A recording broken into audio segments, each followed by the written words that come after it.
Good morning. Please be seated.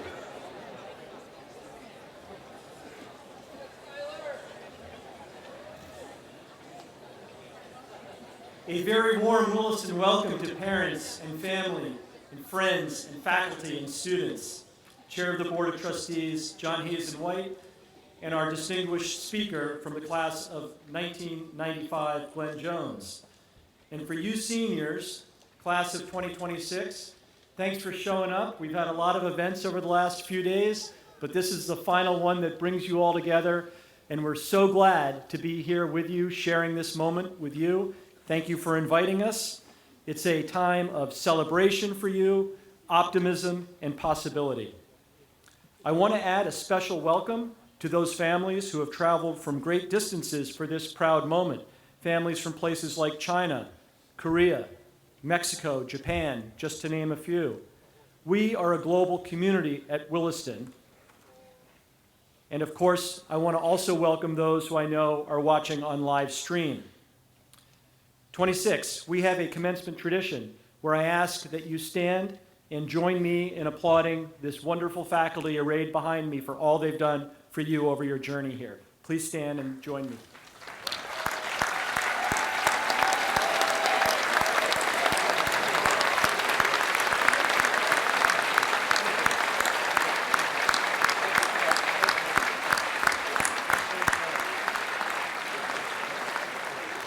Everybody else but seniors, sit down. This is part of the tradition here. Seniors, spin around, face the audience, and let's thank all those here for their love and support.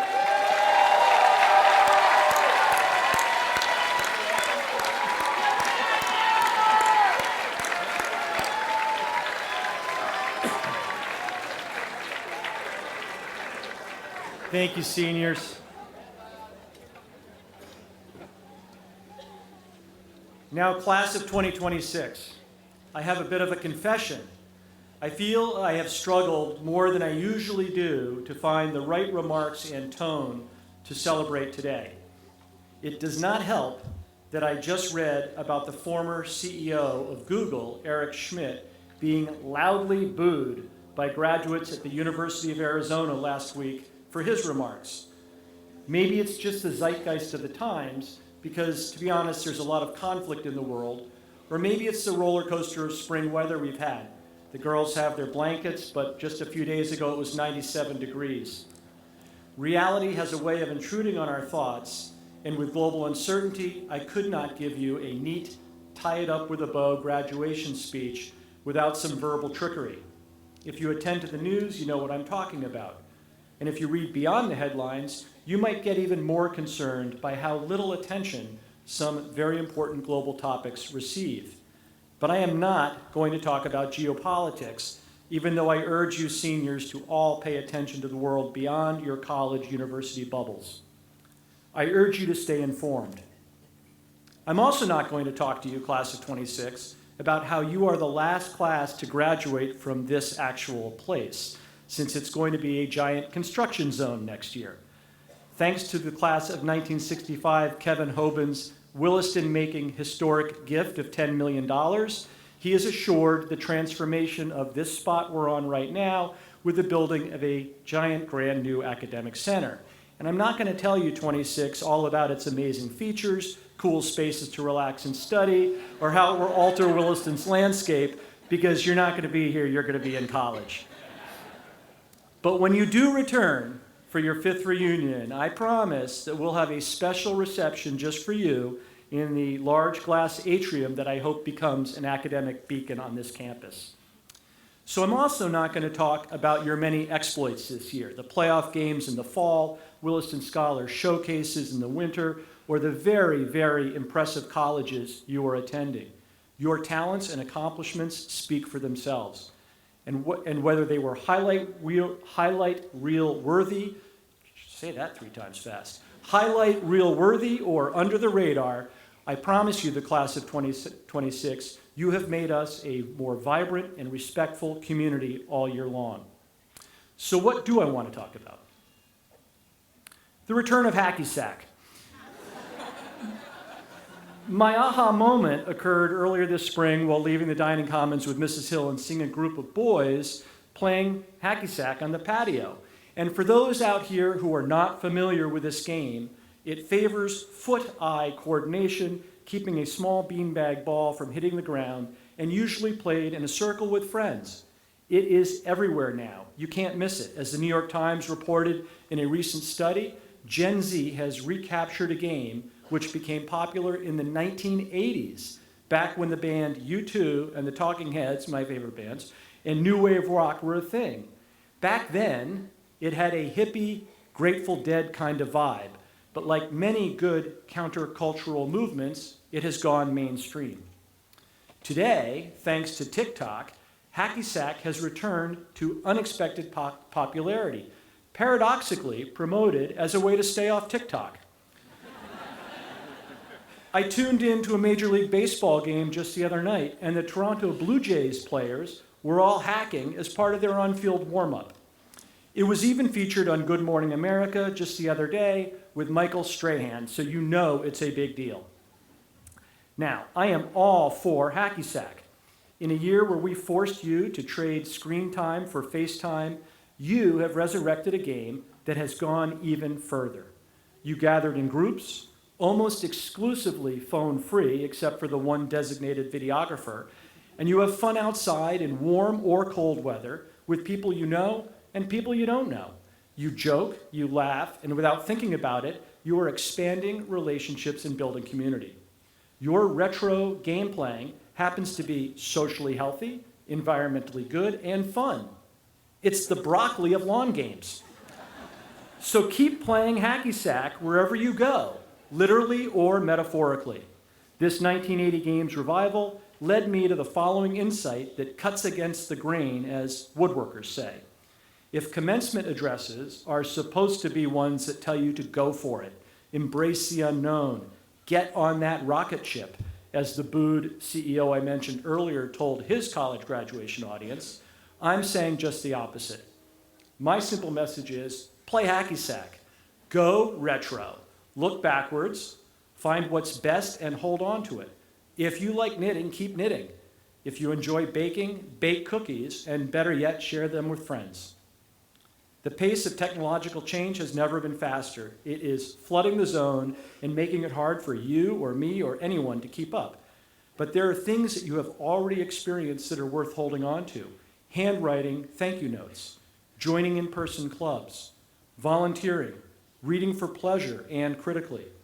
A shout out, by the way, to those who have revived book clubs on our campus, both the faculty and students. If you stay with my mantra, those also are retro moments. In this looming age of AI, where Claude or Gemini or Chat literally can do your thinking for you, I urge you to turn back the clock and keep doing what your Williston teachers have demanded of you. Writing originally, thinking logically, discerning what's true from what's not, and engaging your convictions with both humility and balance. Don't allow your brains to go mushy, and don't be fooled into thinking that AI can ever replace human interactions, human feelings, or the human spirit. The age-old philosophical question, what does it mean to be human, has never been more important. Now, I have been striving to practice what I preach this year, and I completely dumped social media. 0 posts, 0 likes, 0 retweets. Shout out to me.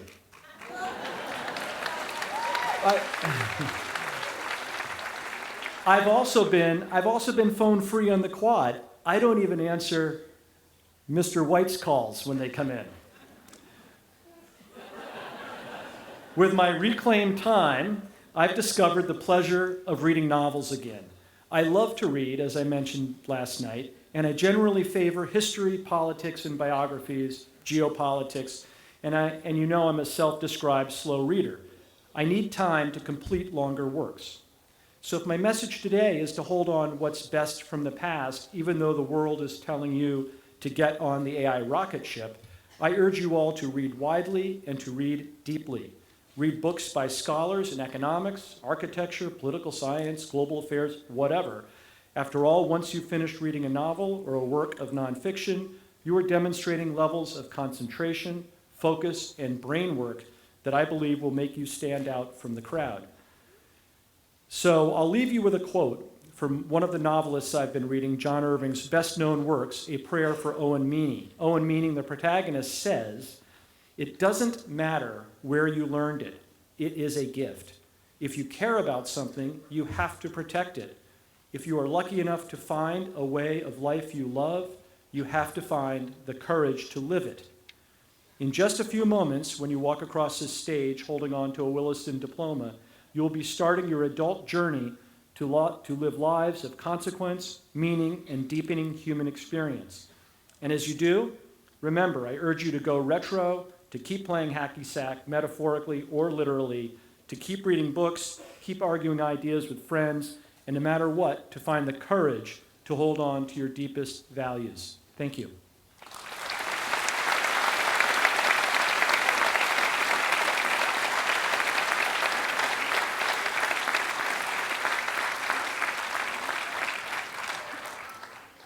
It is my great pleasure to introduce our featured guest today, Glenn Jones, from the class of 1995. Sorry, 1995. I just gave him 10 years he doesn't want. Glenn Jones and I have been playing cat and mouse for a number of years, as I've been very eager to have him return to speak at Commencement. And 26, you got the golden ring. In the past, he's had some pretty good excuses. As a prominent NBC Boston Evening News anchor, Glenn could have told me just about anything for why he couldn't show up, and I would have believed him. I'm covering a major political event, a breaking court decision, whatever. But he had other excuses. One year, it was having to return to his native Bermuda to serve as the Grand Marshal, for their preeminent annual celebration. And another excuse was to celebrate his anniversary. Wait a minute, Glenn. It's still your anniversary. So thank you very much for giving up your anniversary, and thank you to your wife, Camille, for being here today. Glenn Jones.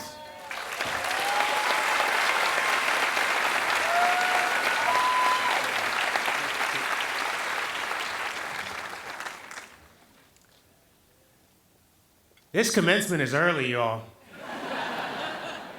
My alarm went off at 5:15 a.m. in Boston. It was rough. But seeing all of your faces, feeling the energy and joy in this space, I'd do it again tomorrow. Good morning to the faculty, trustees, fellow alumni of this fantastic place. I'm thrilled to be with you. An even bigger good morning to the Williston Northampton class of 2026.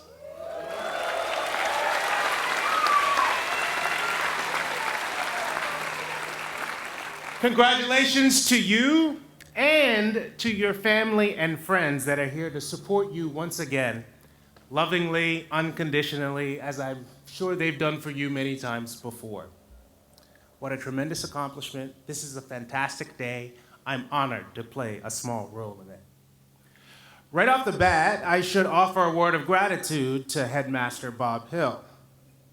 Well, I'm going to find out in the next few minutes whether gratitude is actually the right word.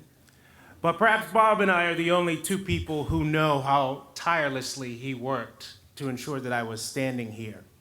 Thank you for that confidence, Bob. Let's hope neither of us and none of these nice people come to regret it. Now, because there was a multi-year runway between Bob's invitation and me actually standing here, I had a lot of time to think, to reflect, to reminisce about my time here. That may sound like a blessing, having the benefit of time, but it was more of a curse. I have a notebook filled with random thoughts and quotes, diagrams and doodles, words on a page merging together like cars in a Boston traffic jam. I'm a journalist, writing assignments, that's my thing, but this one was jamming me up. I think it's because I was asking myself the wrong question. A fitting question, but the wrong question. Here's what I was pondering.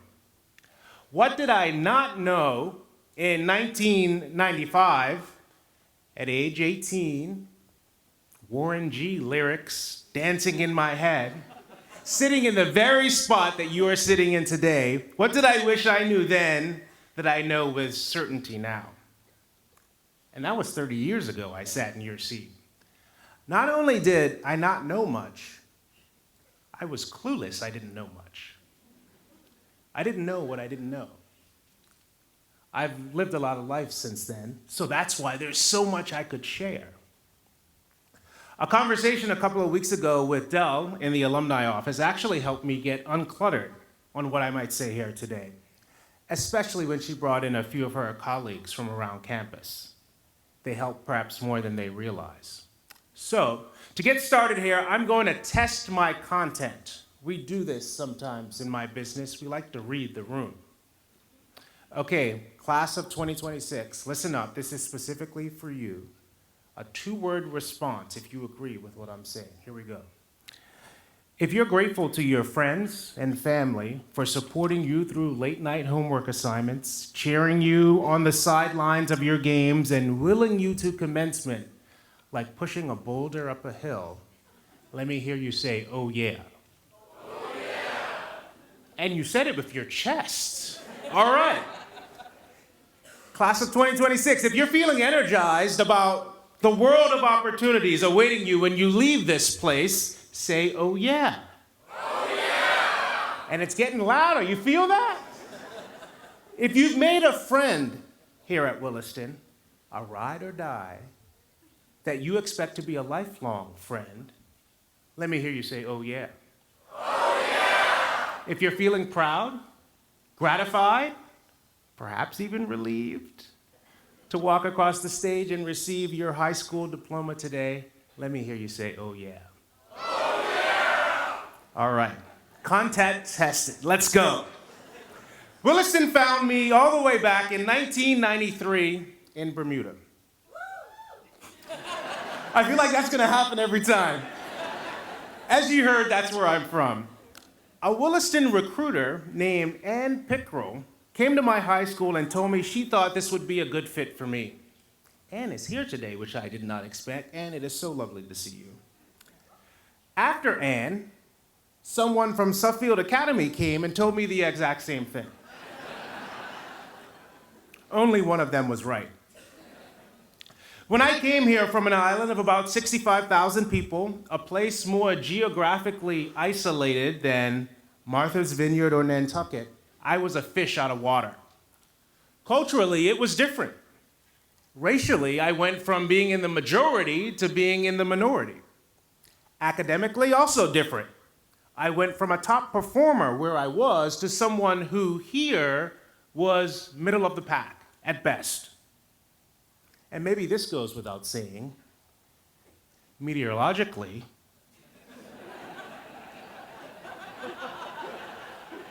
also different. I went from some of the best year-round weather in the world to some of the most, I'm thinking of an F word here. I'm gonna go with frustrating. Let's go with frustrating. That's the F word I mean. You guys are picking up what I'm putting down.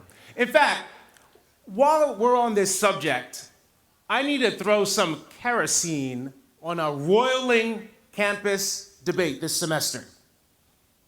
If you get slammed with 19 inches of snow in a January blizzard, a snow day, a proper snow day, is the only compassionate response.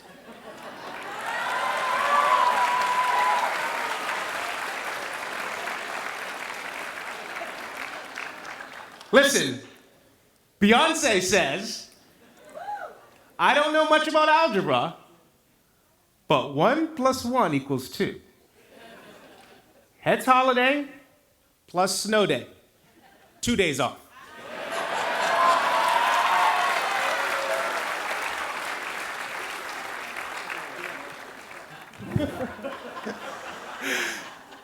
Heads holiday plus snow day, you got 1 day off, you were robbed, I know it, you know it, Beyonce herself would agree. But I digress. I was explaining how my life suddenly became different as a student here, socially, in the classroom, outside in the weather, on the athletic fields. On day one, every aspect of my teenage anxiety at Williston was peppered now with angst, with unfamiliarity. But the cool thing about this place, the whole nature of this place, is that there's someone else going through the same thing, but just coming from a different place, approaching it from a different angle. Yet somehow, we all find a home here, a true home. I remember that first Thanksgiving break, November 1994. I had to choose whether I was going home to Bermuda or waiting until the Christmas break. Couldn't afford to do both.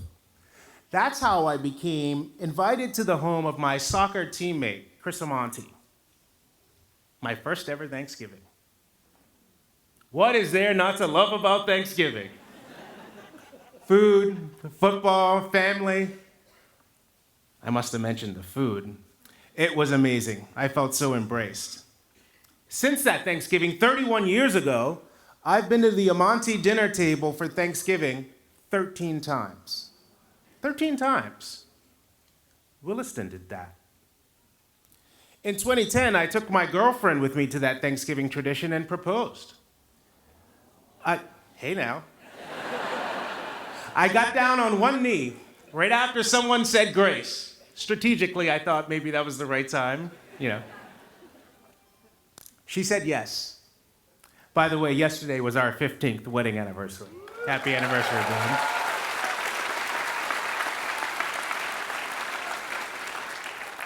That Thanksgiving was a joyous one. There have been many others. Talk about finding a home. Williston did that. I mentioned playing soccer here. Tim Hirsch was also a teammate who became a close friend. That last season, he lost his mother to illness. It was hard. He missed time from school and from the team. A guy like that you really miss because he's always working the hardest, playing the fairest, picking up the guy who falls on the field, even if that guy's on the other team. I tried to be more like Tim when he was gone. I thought that was the best way to honor his absence. It's the way a good friendship brings out the best in you. You've probably got a friend like that in your class. Take a moment right now to shoot that person a look. You don't need to say anything. They get it. I get it. We all get it. Go ahead, do it. 10 years from now, you'll remember this moment. Tim made it back in time to finish the season.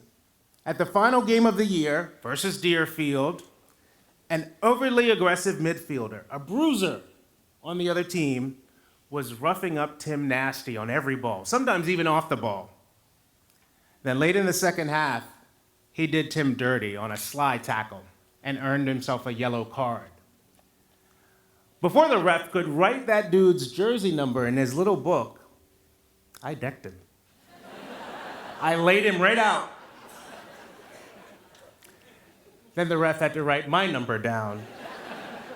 I got a red. Ejected. First time ever. Felt good in the moment. Felt great, actually.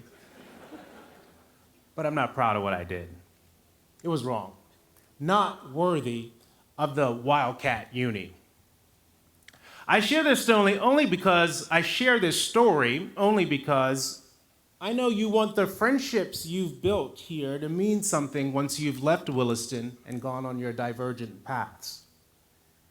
You want what you've built here to survive the distance, the goodbyes you'll speak later today. I'm here to tell you your Williston friendships will survive.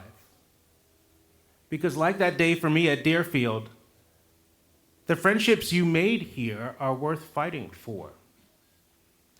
And I assure you, you won't need to use violence like I did. Your Williston relationships have currency, too. When I graduated from Emerson College with a degree in broadcast journalism, I was offered a part-time gig as a news reporter at Channel 40, Springfield, Massachusetts, just down the road. I was so excited to have a job offer right out of college. Just imagine my disappointment when I realized I couldn't take it. Copious ambition, but college debt. Barely 2 dimes to rub together. Ambition wasn't enough. I literally couldn't afford the opportunity Because of the cost of housing and car, food, my income would fall far short of my expenses. When the parents of a Williston classmate heard about the situation, they insisted I stay with them for a few months. I'm so grateful to Luke Suchecki and his family for that. Bob and Mary Ellen, his parents, so selfless, so kind. And I get to reaffirm my gratitude every Easter. I'm routinely around that dinner table too. Every Easter Sunday, I look forward to it. I worked here in Springfield for 3 months, amassed enough experience to land a full-time gig in Fort Myers, Florida. A job that would cover my expenses, launch my career. Williston did that. Truly. It was hard to recognize in the moment. In hindsight, I can see it so clearly. With Luke and Tim and Chris, we support each other's kids. Sometimes we vacation together. Our Williston crew runs about 8 deep on a group chat. There are 2 members of that group chat in this room right now. But occasionally, the phone lights up with Williston memories like stars on a cloudless night. And sometimes, we are scandalous, undignified, like the boys we once were in a high school locker room. Your relationships post-Williston will be milestoned by dark moments, too. The death of a parent, a divorce, or any number of life's hard knocks. Those moments, at age 30 or 40 or 50, are a little easier to handle when you can call on the same person who was once in the dorm room across the hall. Your Williston relationships mean the world to you. They should. Here's the best part. They haven't yet fully matured into what they'll become. As they do, cherish them like the blessings that they are. Invest in them. They will give you an immeasurable return. And here's why you can take my word for it. I was a student at Williston for only 1 year. A PG. That's it. That's all it took. None of you spent less time here than I did. Just imagine what's in store for your relationships. Where are the men of Mem West? Wait, let's do this. No matter what class you're in, whether you're graduating today, whether you're an alum, if you lived in Mem West, let me hear you say, oh yeah. Oh yeah, oh, yeah. I'm one of you too. Mem West, I understand you were the champions this year of Willimpics.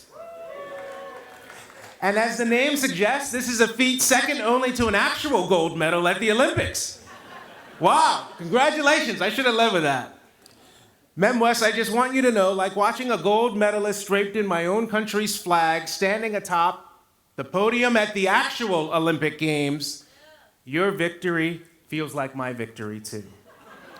History will remember the way you balanced those pizza boxes, handlessly ate those Oreo cookies, and spelled words you can barely pronounce to break an epic 3-way tie. May your lives and the lives of your classmates be filled with similar, improbable victories. Speaking of gold medalists, you have an actual one in the class of 2026, sort of. Congratulations, Cole Kavanaugh, the best prep school diver in the region this spring. No one was better.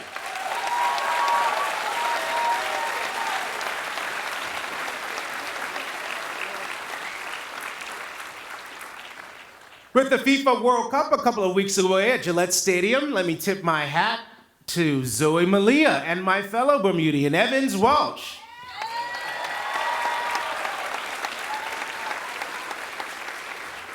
They both played in the Under-17 FIFA World Cup qualifiers. Very impressive. On the 50th anniversary of girls lacrosse at Williston, Scarlett Graybill is leaving here with a school record for most points ever.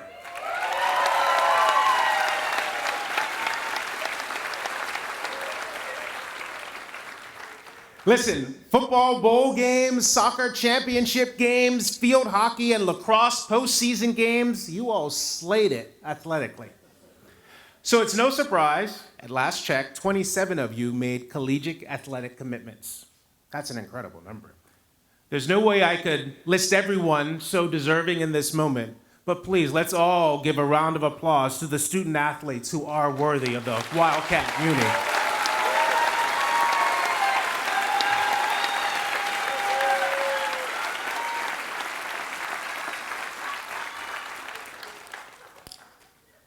Like I said, it's early. I need some water here. All right, class of 26, back to you. Let's revisit a question from earlier. If you're feeling fired up about the opportunities awaiting you as you leave this place, you know what to say. Oh, yeah! It's a dramatic pause, but I liked it. Let's talk about opportunities. I used to think opportunities literally knock at your door. It's an overused cliche. All you have to do is open the door, they say. Well, I got some news for you. The proverbial knock at the door is rare. Okay, sometimes there's a knock. You hear it, you look through the peephole, and you're like, there's nobody there. Who's knocking? Opportunity is tricky, it's sly, it's elusive. Sometimes it's a wolf in sheep's clothing. Not far from here in Newtown, Connecticut, when you were about 4 or 5 years old, something horrible happened. 26 were killed in a mass shooting. 20 of the dead were children, students at Sandy Hook Elementary School. The oldest child victim was 7 years old, the oldest. It was senseless and vexing, and to anyone with a heart, it was difficult to forget. President Obama would later say it was the darkest day of his 8-year presidency. In the wake of that horror, many parents of those slain kids at Sandy Hook became advocates for gun safety laws, sure, but also for the ways to prevent the same painful fate befalling some other community. They formed a nonprofit, Sandy Hook Promise. Among other things, it launched a program called No One Eats Alone. It ensured any young person experiencing loneliness or bullying isn't on an island by themselves in the cafeteria, as was the case with the Sandy Hook shooter. Also, there's Say Something. It encourages a student to speak to an adult about anything worrisome they've seen or heard and makes that student a hero instead of a snitch. Sandy Hook Promise says it has prevented 19 school shootings. Meaningful work, life-saving work. Now, I can't hide from the chronology in this story. Those parents probably don't form this nonprofit, strategize this mission, unless their kids were killed. The cause and effect here is insufferable to think about. But there's a hidden lesson here, too, for all of us. Calamity can be opportunity, too. Tragedy visited those parents. To find their way out of the darkness, they sought purpose. They found opportunity. And to hear them tell it, it made all the difference. Tragedy visits all of us. Life has a way of reliably doing that. Life be lifing, as my godson often says to me. If we're lucky, the tragedies in our lives won't be as awful as the tragedy that visited Sandy Hook. But whatever your individual tragedy, a lost loved one, a terrible accident, rejection, failure, soul-crushing failure, whatever your individual tragedy, I'm urging you to examine the aftermath for opportunity, and you're likely to find it. Trust me, you're going to encounter failure. I say embrace it. Collect failure like badges of honor, knowing, based on what I'm saying to you here today, there is no greater reservoir for opportunity than failure. And let me disarm a landmine for you. This is really important. Seeking opportunity at a time of darkness or crisis or loss does not make you a bad person, doesn't even make you callous. It makes you resilient. Be resilient. Seek opportunity always. Seek opportunity proactively. Chase opportunity even after you feel like it has slipped through your fingers. Don't wait for the knock. Go find it. Some of your greatest successes will be built that way. And as you build your successes, take some advice from Brad Hall, Williston class of 1975. 11 years ago, he stood here and gave one of the most memorable commencement addresses I have ever heard. Do you know it? Doesn't look like the class of 2026 does. Brad wrote a song and delivered it live right here with an acoustic guitar to end his speech. Bob Hill was here, sitting right there. He's got a little more gray hair now, but. And before singing, Brad apologized for off-color language. And fortunately, I don't have to apologize because I'm going to blame this on Brad as I quote it. Here are the lyrics. Don't be, okay, remember these are filled with lifelong words to live by, words meant to encourage, not offend. Okay, Brad's lyrics. Don't be an asshole. Don't be a jerk. Don't be a son of a bitch, especially if you happen to get rich. Don't be an a-hole. Those are the lyrics. I mean, it was basically the whole song.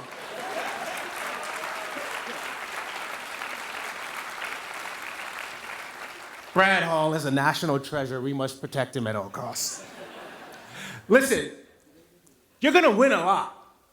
That is the way of a Williston graduate.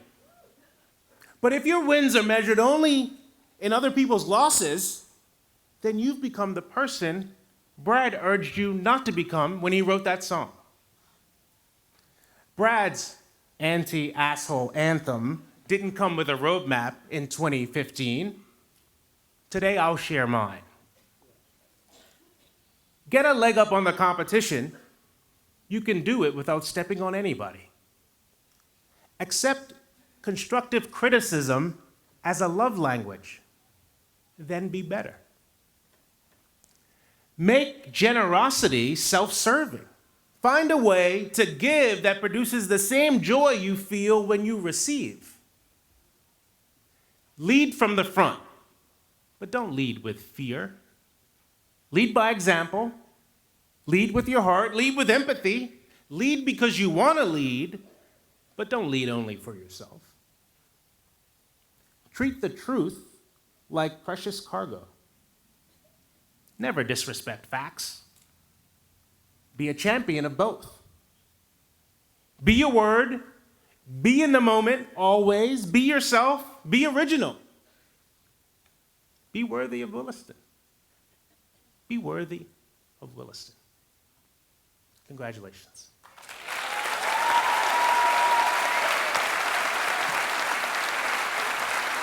I got so much cleanup.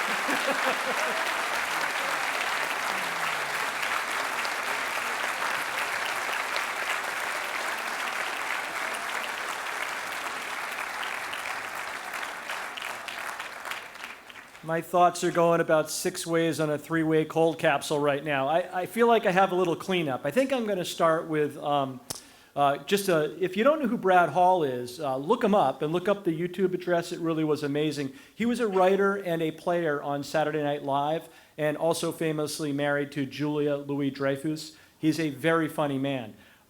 Glenn, thank you for your remarks. It is true. You are worth waiting for every bit of the way, and those were wonderful, wonderful words you left for us. I'm going to ask everybody but seniors to forget everything he said, please. I'm just thinking about this, especially for returning students next year. I don't want any of that warm weather math coming back next winter, so you just go ahead and forget it all, except seniors. There's a lot of good stuff there. This notion that your friendships that you think are strong now get stronger, amazing. What an amazing thought. I'm famous for going off my own script, and I had a big sticky note here for the beginning of the ceremony because I wanted to thank Physical Plant. I wanted to thank Tech Department, SAGE. I wanted to thank Campus Safety, Advancement, and Communications. Everything that happens to get this amazing event off the ground happens behind the scenes. Can we give a good shout out for them, please?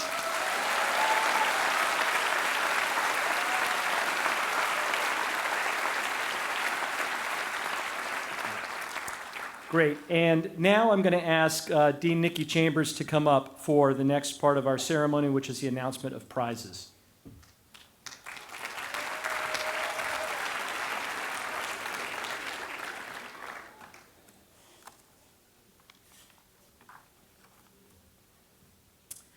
On Thursday afternoon, we held our athletic awards assembly to celebrate another incredible year of success for the Williston athletic teams.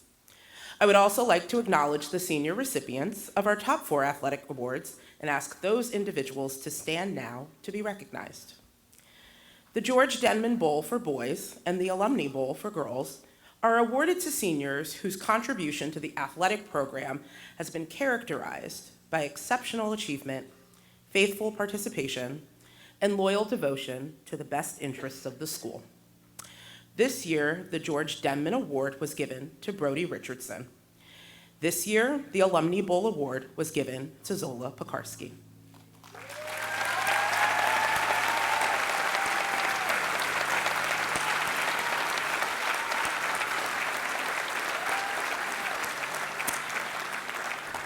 The Athletic Leadership Awards is presented to seniors who have distinguished themselves in terms of the quality of the leadership they have demonstrated as student athletes.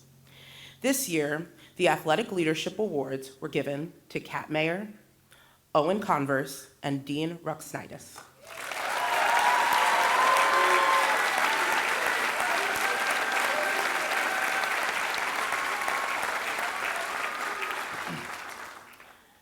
Before presenting the senior class prizes and awards, I am pleased to make announcements about the Williston Scholars Program. This year, we offered 7 courses within our Williston Scholars Program, and there are 11 seniors who will be recognized at this time for their exemplary work. As I read the names of the seniors, I ask that they come forward to receive their certificates. For work in the History and Global Studies Department, Sadie Drips, Lauren Martinez, Haruka Okuno, Henry Sanders.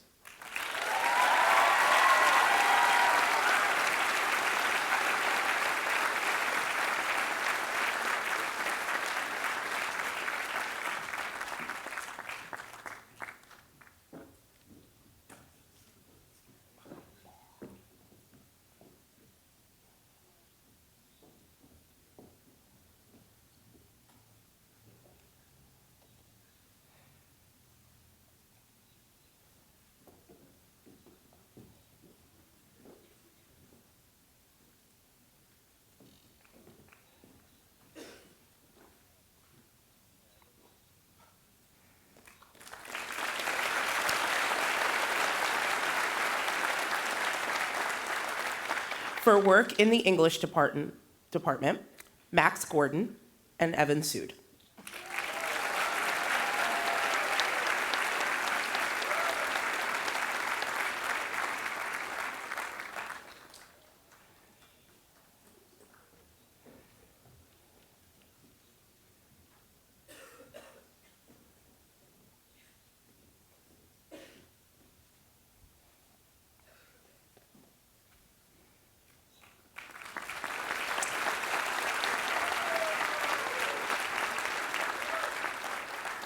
For work in the Visual Arts Department, Haruka Okuno.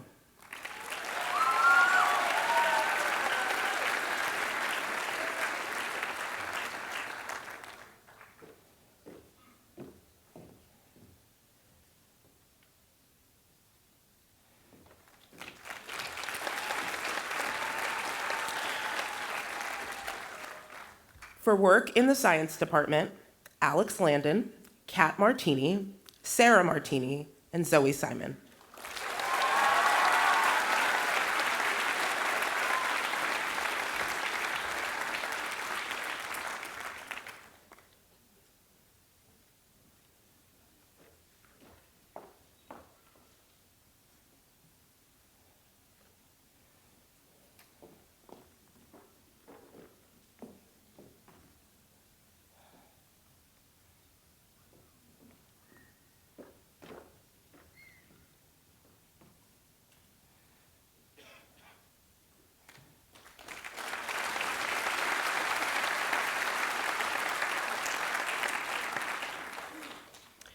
For work in the language department, Francesca Gianfrido.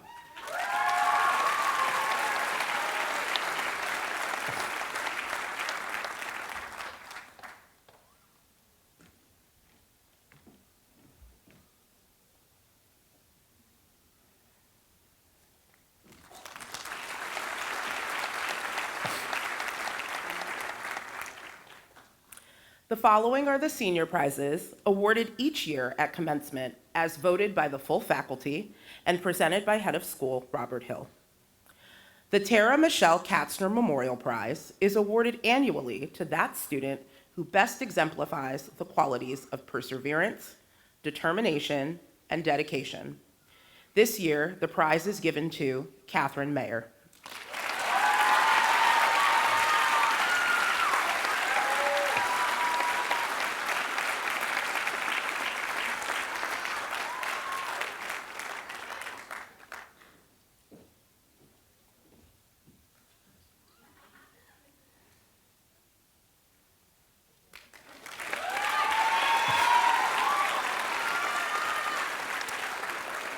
The Henry E. Donis Jr. 59 Award is given to a senior who has manifested a love of the natural world and who has taken an active interest in the protection and preservation of the world's environmental resources. This year, the prize is given to Amelia McCullough.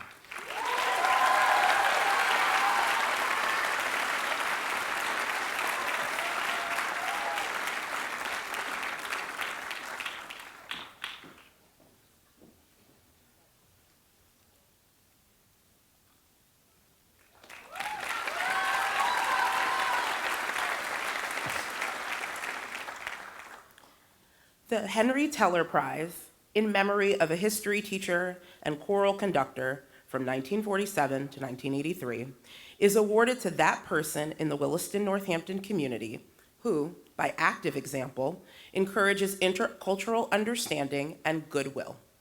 This year, the prize is given to Haruka Akuno.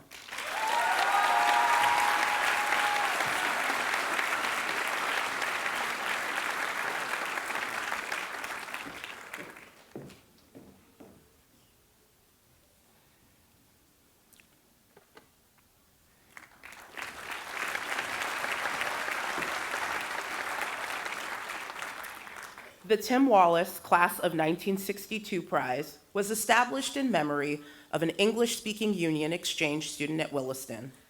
The prize is given at commencement to that senior who gets much from the school because he or she puts much in. This year, the prize is given to Jack Nolan.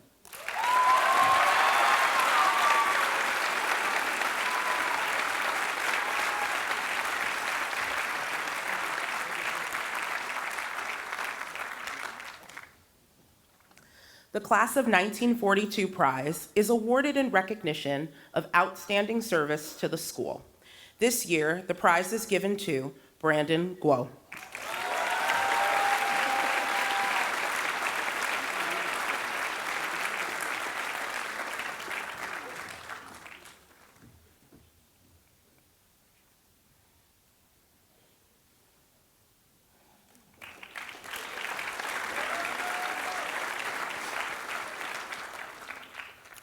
The George H. Higgins Prize is given to that student in the graduating class who has displayed outstanding character in school life. This year, the prize is given to Christopher Oswit.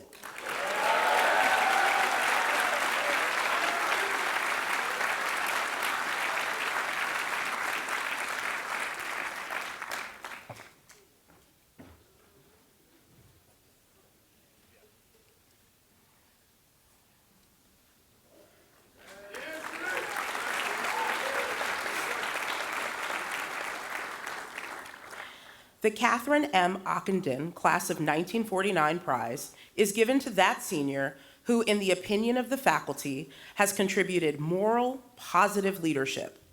This year, the prize is given to Owen Converse.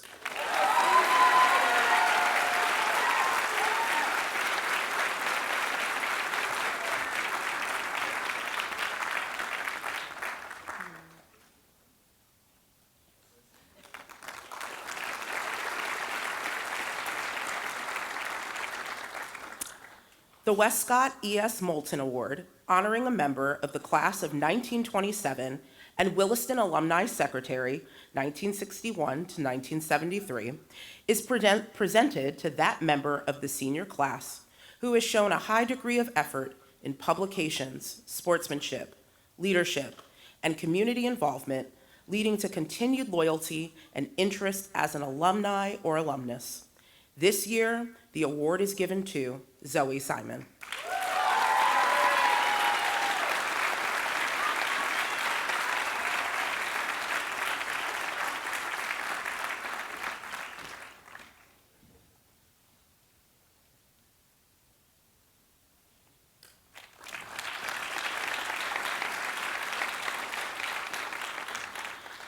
The L.G. Treadway Citizenship Prize, established by Richard Treadway, class of 1932, in honor of his father, is awarded to a senior who has been at the school for at least 2 years, who has maintained a strong scholastic standing, and who has given promise of future achievement. The chief qualities to be considered are personal integrity and contributions made to the best citizenship of the school. This year, the prize is awarded to Sarah Dribbs.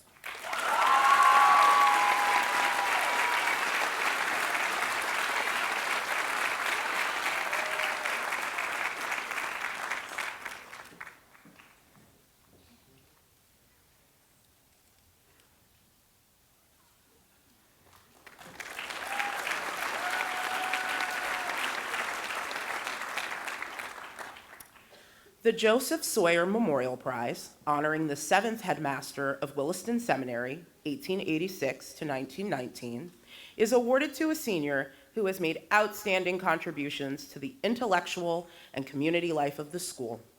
This year, the prize is awarded to Ha Ing Kwan.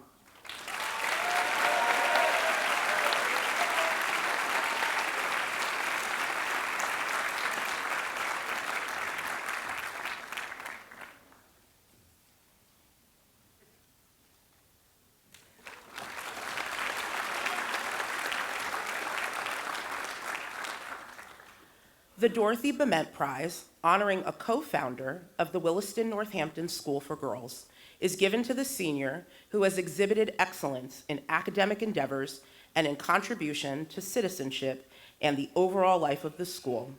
This year, the prize is awarded to Zola Pekarsky.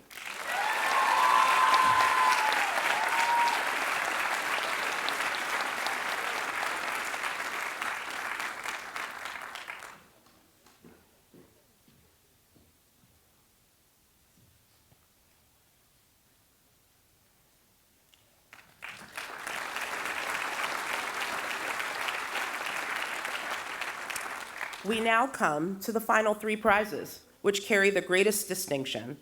The first 2 being awarded to the outstanding students in the senior class, the third honoring the first scholar in the class.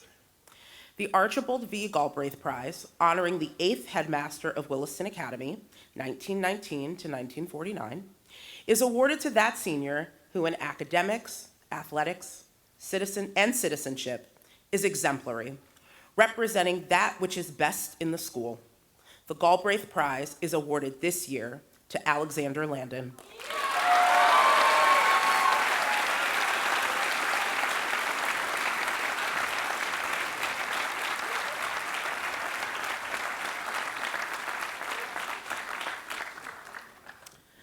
The Sarah B. Whitaker Prize, honoring a co-founder of the Northampton School for Girls and co-principal, 1924 to 1962, is also known as the White Blazer Award.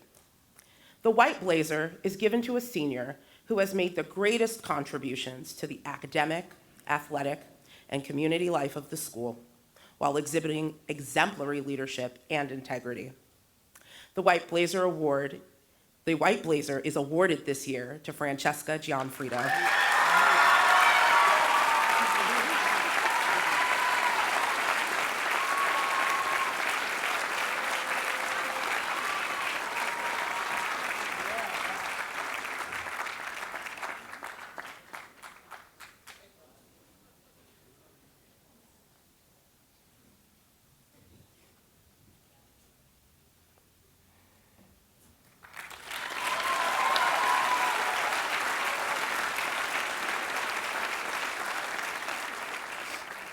The valedictory prize is awarded to the first scholar of the class.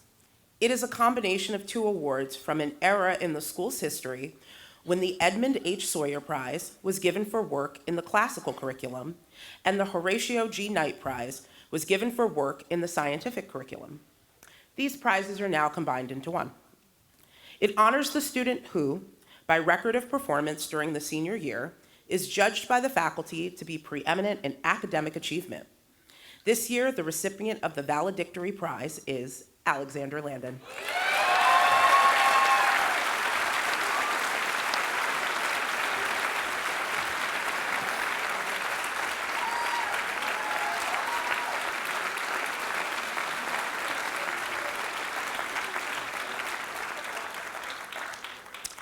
On behalf of the faculty and staff, congratulations and best wishes to the class of 2026. We will miss you.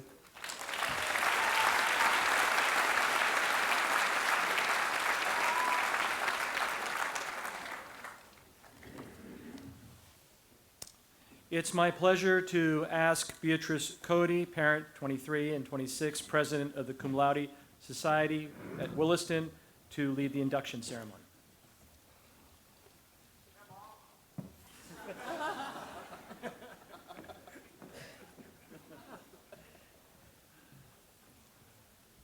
Good morning. We gather this morning to honor 13 seniors whom we will induct into the Cum Laude Society, the highest academic award that the Williston Northampton School faculty can bestow.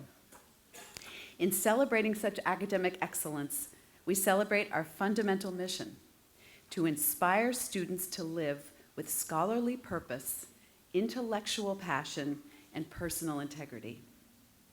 The Cum Laude Society is a national honor society modeled on Phi Beta Kappa.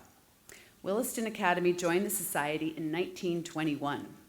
The Northampton School for Girls received its charter in 1951. And in 1971, the society granted the merged Williston Northampton School a new charter.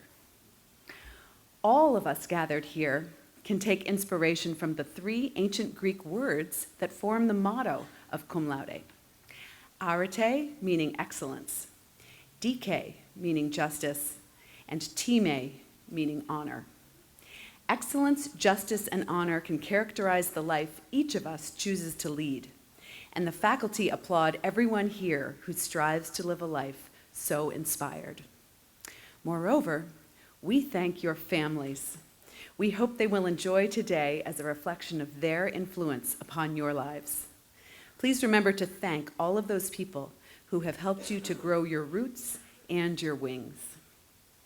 As we nurture your curiosity and persistence in the search for truth, beauty, and justice, you have taught us much about language and art, about math and science, about history and philosophy and faith, and above all, about a love of learning. Because we live in uncertain times, your effort matters. You remind us that learning remains a fundamentally progressive, optimistic, and democratic enterprise. In you, we witness what can be accomplished by a wonderful mixture of human potential and hard work, and we catch a glimpse of a brighter future. May you embrace the opportunity to improve an ever-changing world. First, students inducted into the Cum Laude Society this past January, please come forward as your name is called. Please line up on the grass in front of the stage to my right. Devin Berry Brown.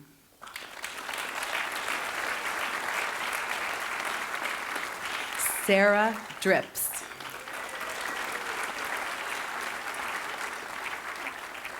Brandon Guo.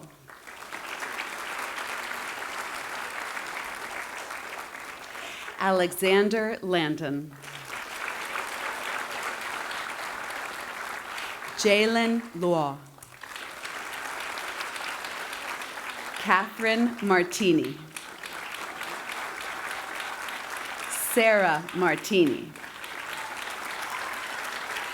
Junwon Park. Henry Sanders. Zoe Simon,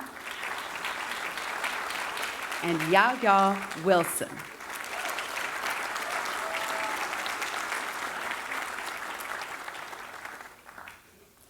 Now we will welcome the new inductees to the stage. As I call your name, please come forward to receive your membership pin and certificate from Cum Laude Chapter Vice President Sue Michalski and Secretary Kim Poland. Then line up in front of the stage. Keshav Ambadi.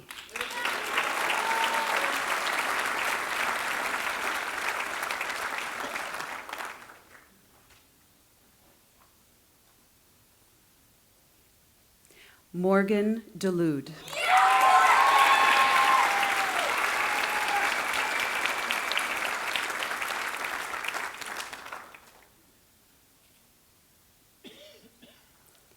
Bennett Evelti.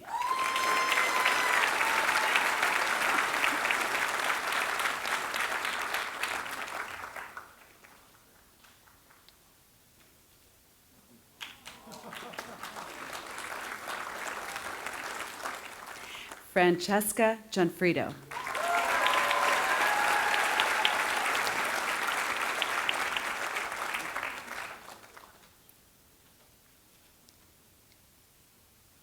Max Gordon.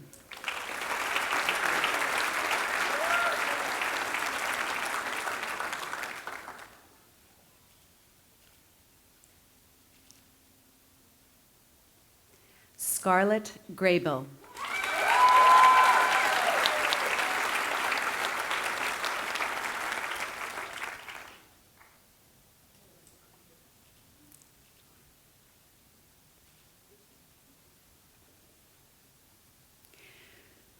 Rincha Hu.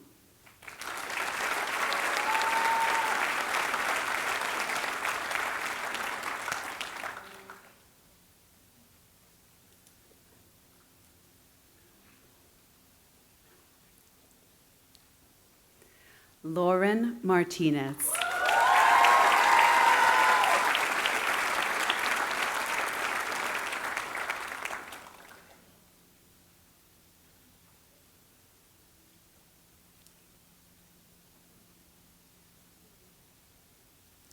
Haruka Okuno.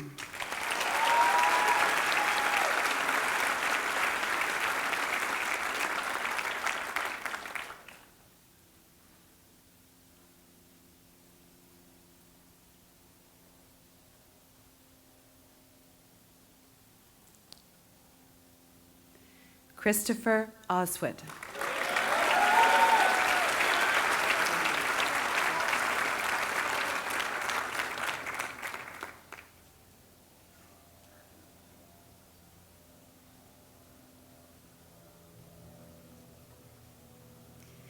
Isabel Sorkin Camacho.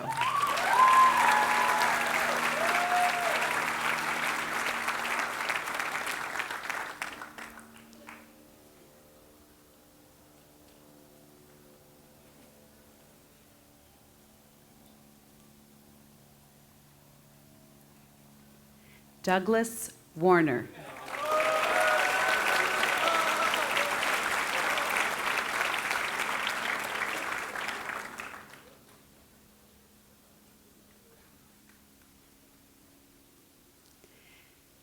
Ashley Binyang Zhang.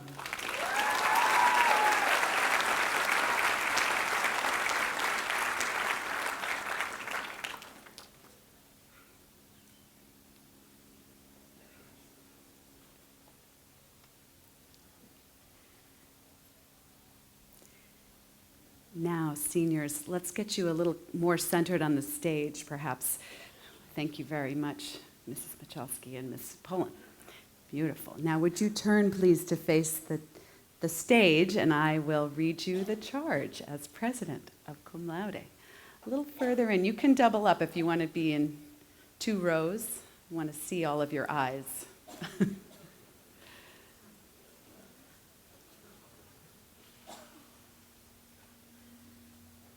Beautiful. Okay. Your exemplary record in academics, and citizenship has earned for you membership in the Cum Laude Society, a fellowship of scholars whose purpose is to recognize and promote excellence in academic work.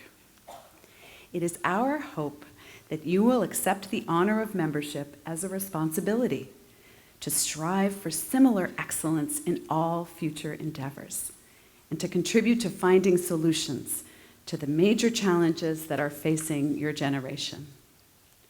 On behalf of the faculty, I want to thank you for your consistently strong interest and effort. Your commitment to the highest level of academic work has inspired your classmates and your teachers.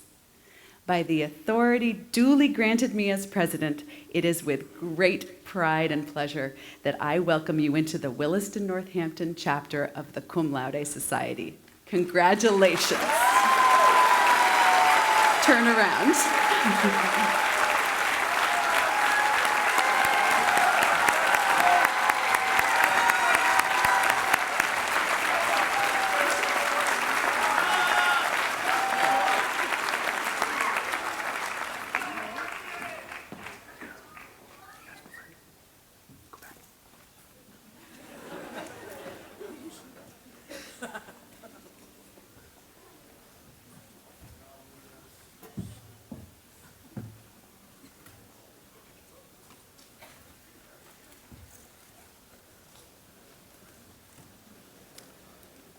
Congratulations again, Cum Laude Award winners.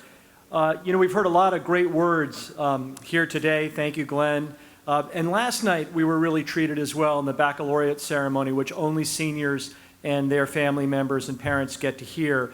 Ruthie Butler and Alex Landon, Lauren Martinez, and Jack as well. And those are really wonderful, wonderful remarks. I wish we could all have had a chance to hear them. They were certainly ones that you should remember. And then Lauren Martinez, we have a tradition at the school where the senior class elects the student speaker that you're about to hear. And in her remarks last night, I had a lot of thoughts as I always do. And Lauren, before you come up, I think you might just want to consider invoking your Fifth Amendment rights. Because Mr. White has yet to give you your diploma. But anyway, it's an absolute pleasure to ask Lauren to come up as your student speaker this year.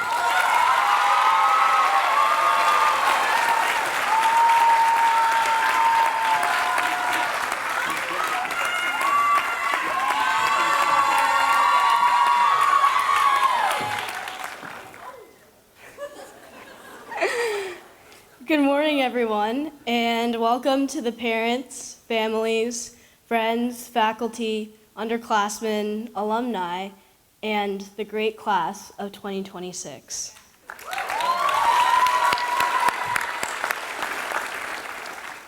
My name is Lauren Martinez, and this is the last time I get to introduce myself as a four-year senior day student from South Hadley, Massachusetts. I am incredibly honored to be here speaking to all of you on behalf of my fellow seniors.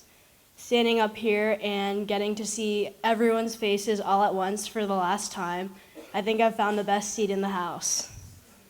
I want to thank my classmates for choosing me to speak today, Mr. Hill and Mr. Hazen White, the faculty, friends, and families that have helped us get to this point today.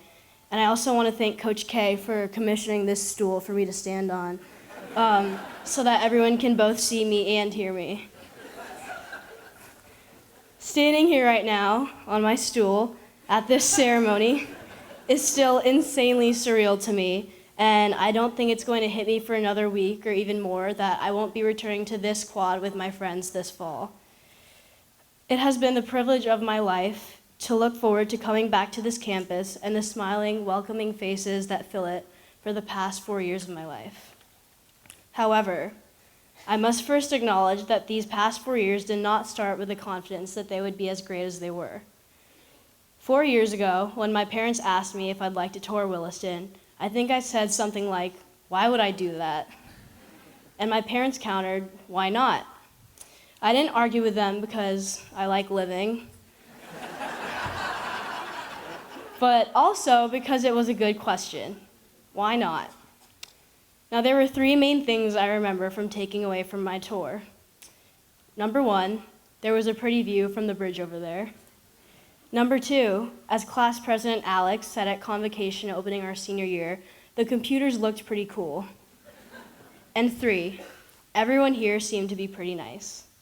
I was easily pleased, so in 2022, I left the school district and classmates I had known for my entire life and started a new chapter. And the girl that became a wildcat on a rainy September day 4 years ago was an entirely different person than the one standing here right now. This 14-year-old girl needed to have everything under control.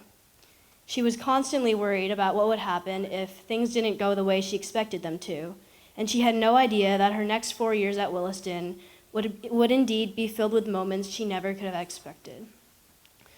That fall, she had initially registered for girls' JV soccer. After the first day, though, her parents found out and encouraged her to try out for varsity. When she protested, her parents again asked her the question, why not? And she had a million reasons to answer, the first, of course, being, what if I don't make it?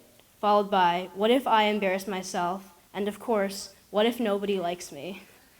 Still, the next day, she walked into varsity tryouts with her new free Williston water bottle and prayers, and by the grace of God, she made the team.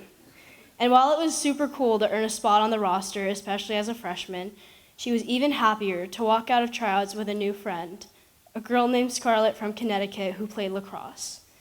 She ended up calling that girl her best friend for the next 4 years. Now, next season, that winter, she wasn't sure what she wanted to do for her afternoon program and decided on swimming. She had swum competitively before in Holyoke and therefore thought that she would at least be pretty decent at it. She wasn't. She would get out of the pool twice every practice at the very least to use her inhaler, which Coach K can probably attest to. In her lane, though, was the only other freshman girl who was from Korea and named after a color, blue.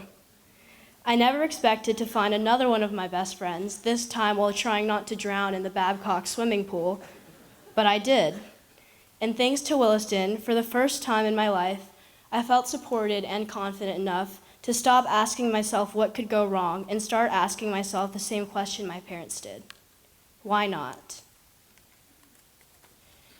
All of us ended up here at Williston, not by some random, extraordinary twist of fate, but by choice. Maybe it was the athletics or art programs that drew you in, or the unique privilege of being in a town and not the middle of nowhere. Maybe you just needed a change of scenery, or maybe it was more of your parents' choice than your own at the time. Williston has taught me to continue making these choices, not based on what you know or will expect to happen, but because of what could happen. Of course, I've had my share of unpleasant surprises here too, from learning firsthand just how slippery the icy sidewalk gets in the winter, to the horrors that were taking Algebra 2 and running the yo-yo beep test at soccer tryouts. But I've learned that, especially here, setbacks and embarrassment are always temporary. Regret, on the other hand, is not. And if I'm being honest, Williston has showed me that embarrassing memories and stories are always much more enjoyable to carry than regret. So whether you're graduating today or taking your assessments next week, which I feel for you, I hope the next time you face the decision to try something new, something unexpected, you ask yourself, why not? You never know what or who might be waiting for you. Another question or phrase I've learned to consider more often during my time here is one that my teammate Yaz mentioned during soccer season, which is, how lucky are we? I know that the answer sometimes or often seems to be not very lucky, especially when you think about the pits of assessment week or that long, cold stretch of classes between winter break and spring break. But if you take 1 second to think in the middle of the chaos or quiet here, you might find yourself in disbelief of how lucky we all are to be here. I know one moment where I realized how lucky I am was at 5:52 in the morning on Monday, May 18th, 2026. The seniors had just escaped the Sabina Kane Athletic Center after lock-in, running off adrenaline from energy drinks and jumping in the bounce houses, or unrestful naps in the multi-purpose room and squash courts. I was walking up the res quad with my backpack, pillow, prom dress, and of course, my fellow seniors. The streets and sidewalks that are usually filled with the sounds of chatter, cell phones, and cars were quiet except for the birds and the loud complaints of sleep-deprived seniors. Standing there in the morning cold, lacking energy to make any conversation, I just looked around and thought quietly for a couple minutes. I listened to the unmatched entertainment that were comments from Kat, Ayana, and Darren. I laughed at Ruthie's several unsuccessful attempts to open the EMV doors before 6 a.m. I watched Maya, Mel, and Sadie look through the pictures from prom from Zakai's seemingly immaculate digital camera.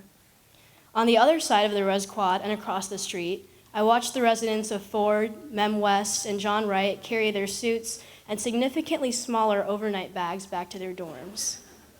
It was not a very extraordinary moment, but right then and there, all I could think about was just how lucky we are. How lucky are we to stand among this group of people accomplished in academics, the arts, athletics, and so much more, whose homes span across towns, countries, and continents, and call them our classmates. How lucky are we to complain about being exhausted because we spent the entire night swimming, dancing, singing karaoke, and playing sardines and mini golf with our best friends and the people who watched us grow without realizing it. How lucky are we to have teachers and deans that gave up their midnights so that a bunch of 17 to 19-year-olds could enjoy their last Sunday night of high school?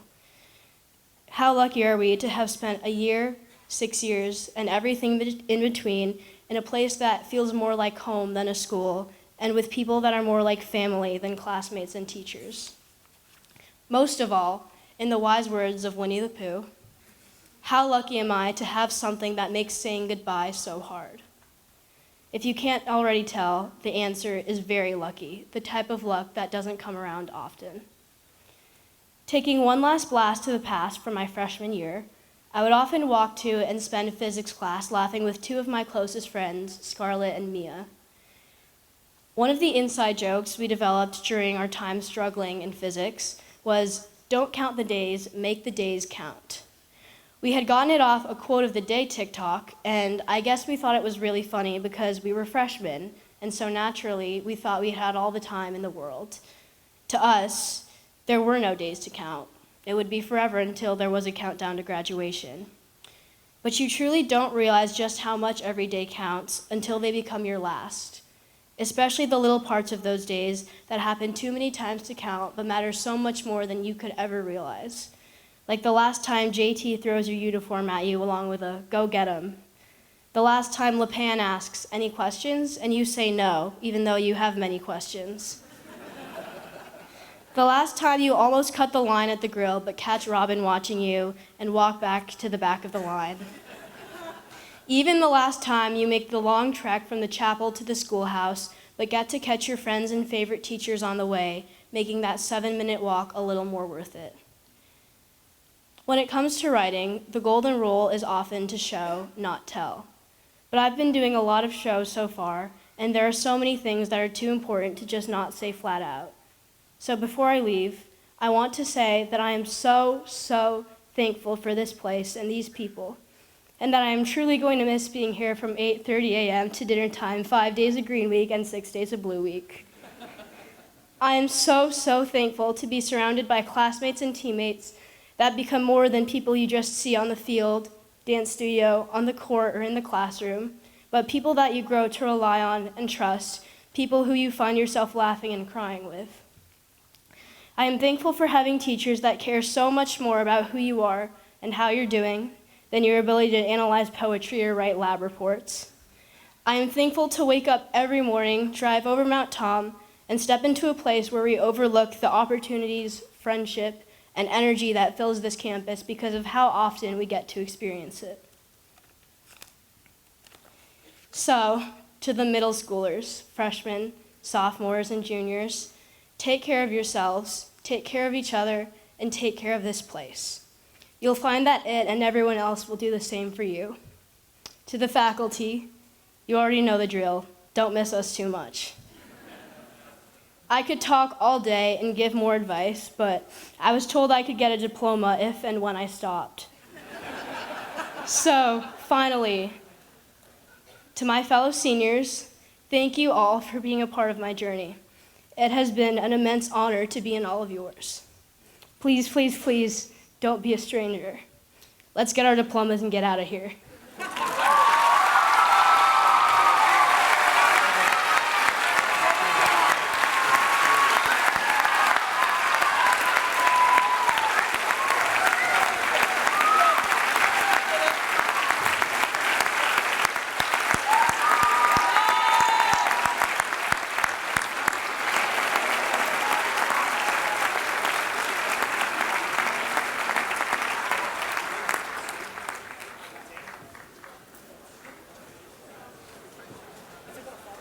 No, it's jammed in.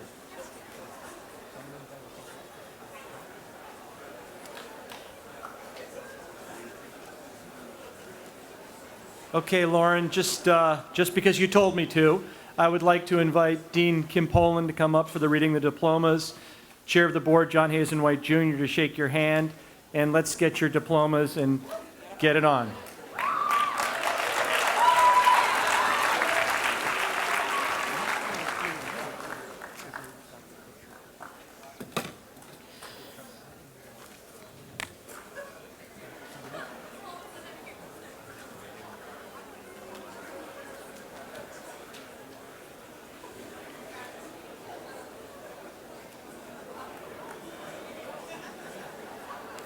These are not going to work.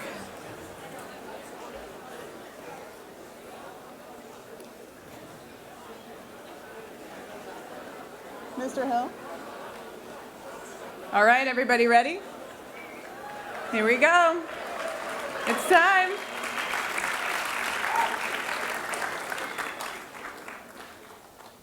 Number 1, Latif Ayemi.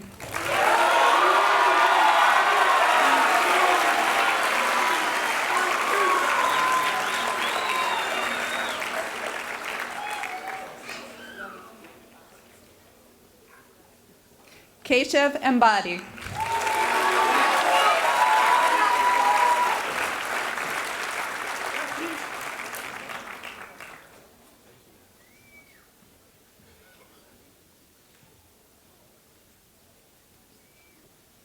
Lily Ray Anderson.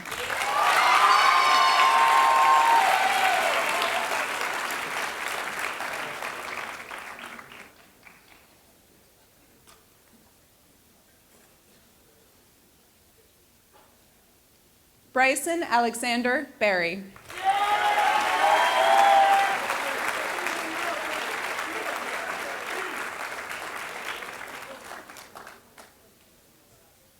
Declan Lawrence Baxter.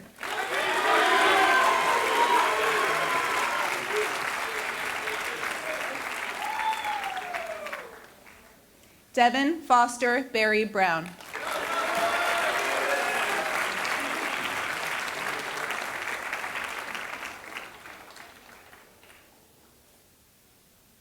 Nicolas Pierre Bonin.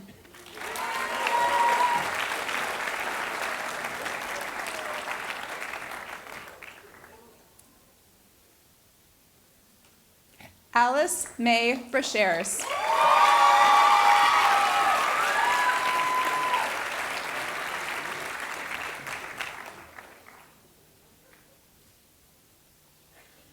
Daniel Lucas Bassard.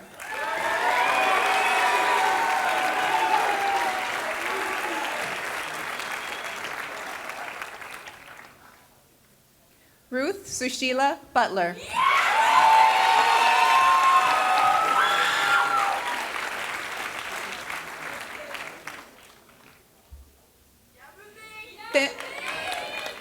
Finn Charles Carswell.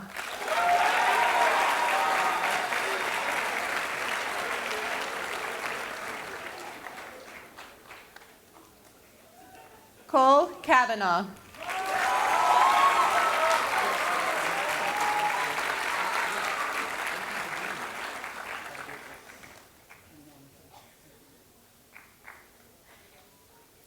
Jamie D. Sarasolo.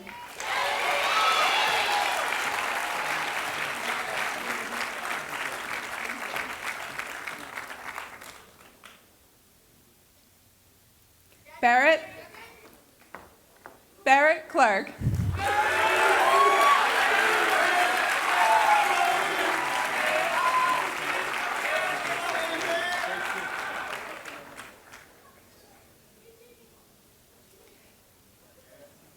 Nina Marie Coffey.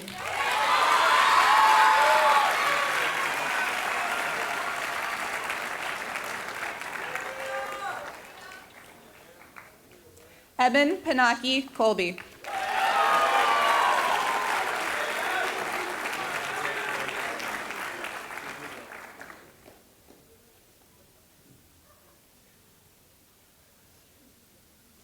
Diavion Collins.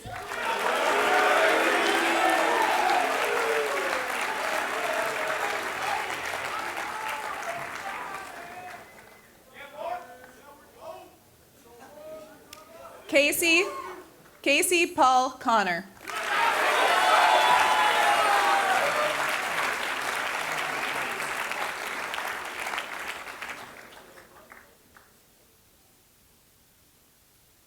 Brooks Michael Connors.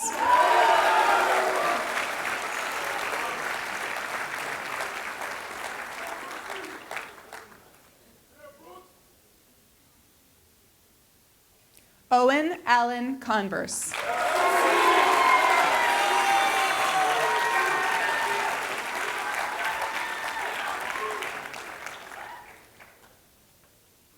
Lauren Ann Counter.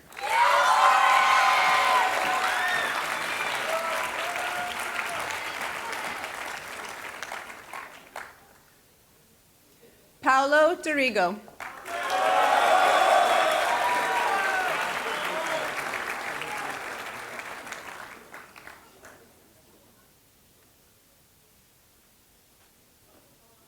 Tuan Hang Duan.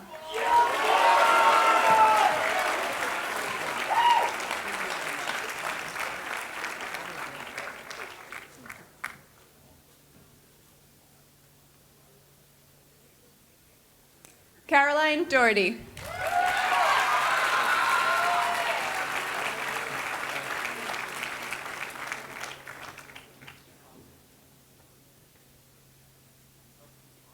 Sarah Carolyn Drips.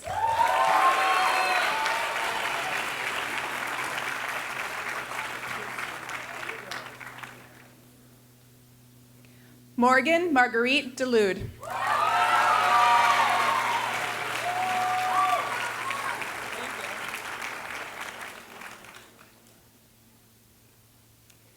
Eden Dushekinoff.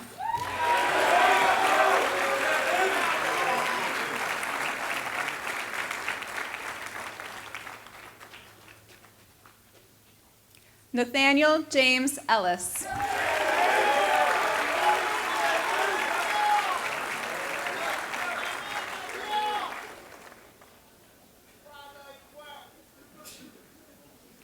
Ryan Thomas Oloris.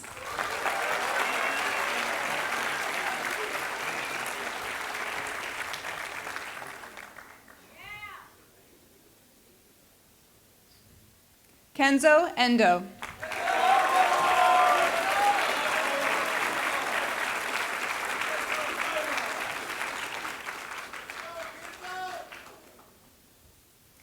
With his diploma to be presented by his parent, me, Bennett Evelti.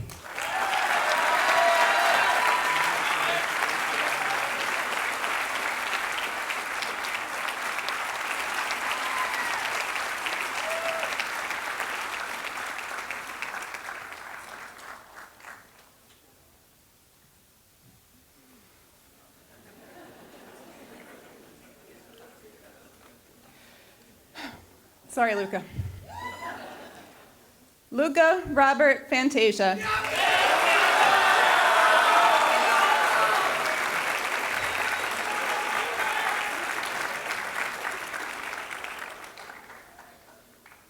Ethan William Warren Fines.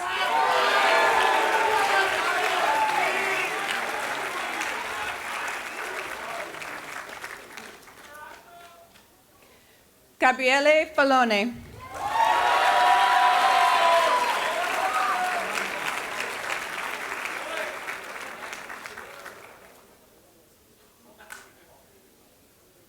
Sebastian Fonseca.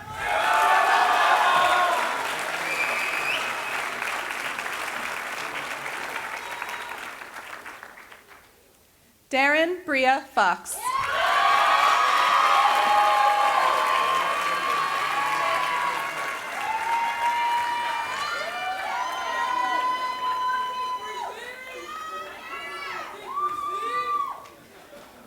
Nicolás Garcia San Jose.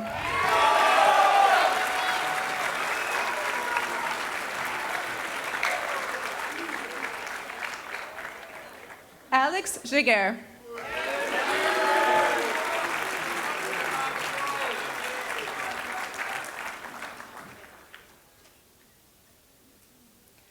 Francesca Mary Gianfrido.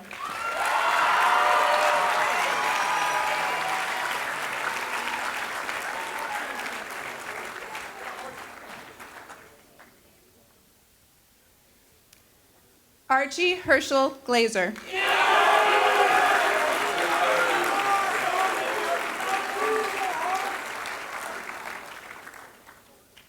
Camila Gonzalez Hudson.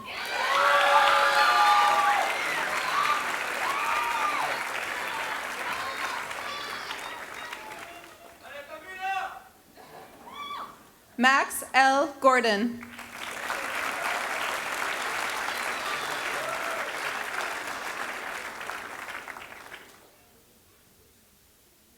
Brandon Guo.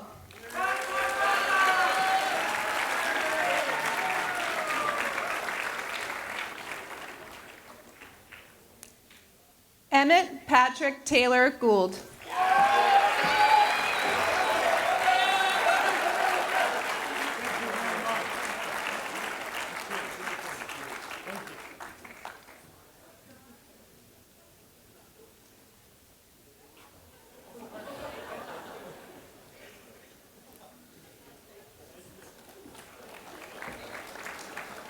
With diploma to be presented by faculty parent, Connor William Graff.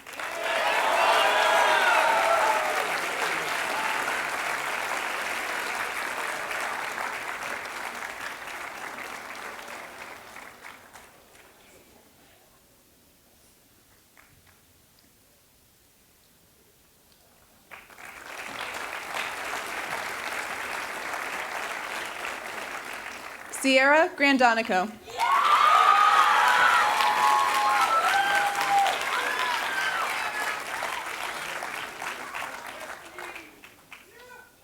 Scarlett L. Graybill.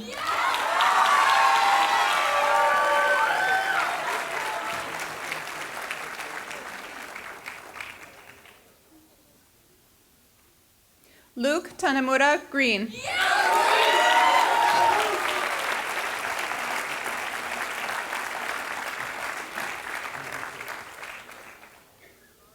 Maya Tanamura Green.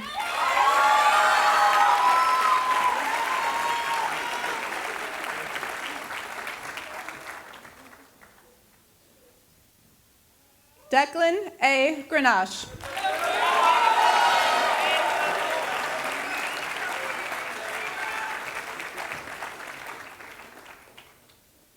Lucas Robert Guay.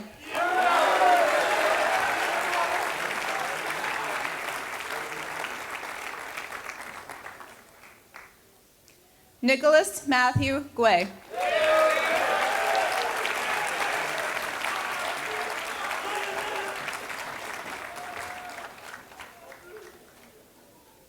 Madeline Helgeson.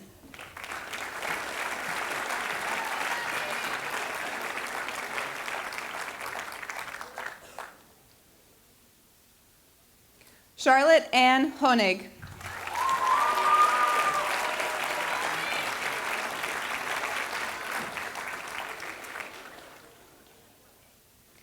Runja Hu.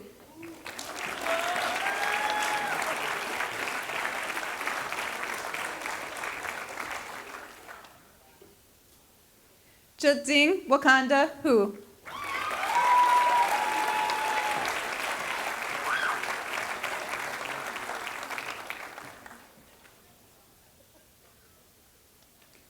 Colby Michael Herlock.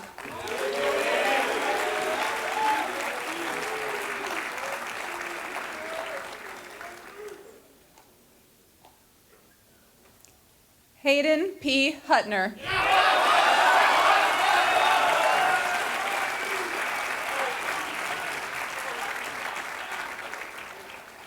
Alan Pedro Iglesias.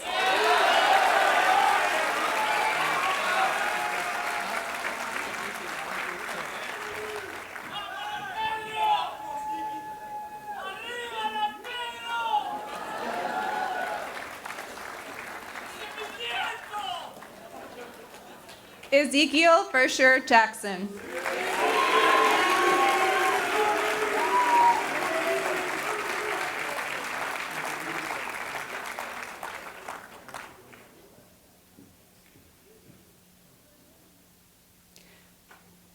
Zakai Eugene Malachi Johnson Tuzo.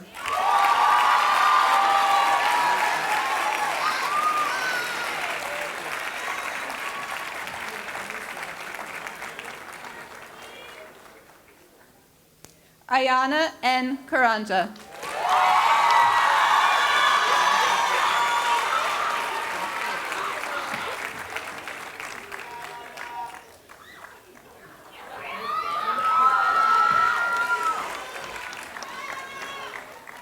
With diploma to be presented by their faculty parent, Tristan Kakaska.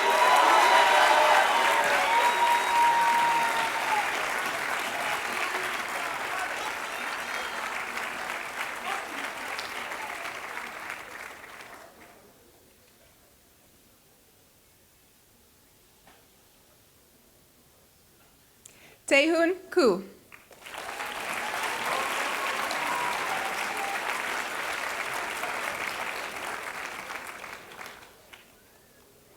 Alexander James Landon.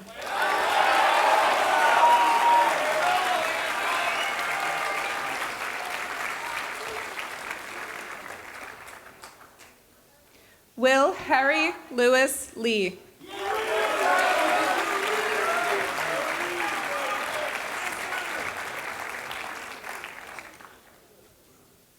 Livia Ann Locke.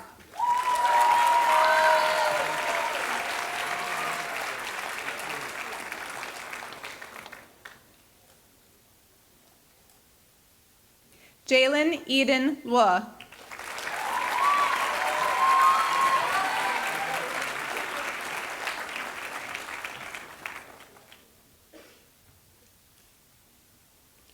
Aditya Ranjan Matani.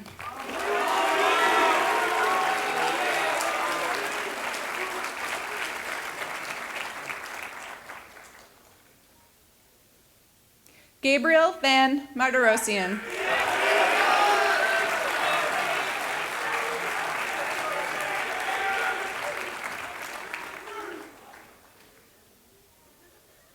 Isabella Marie Marinello.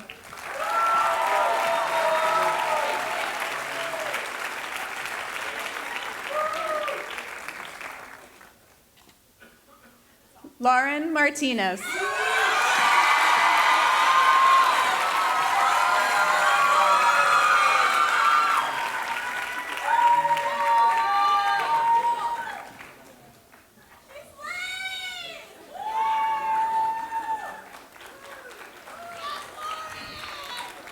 Catherine Camille Martini.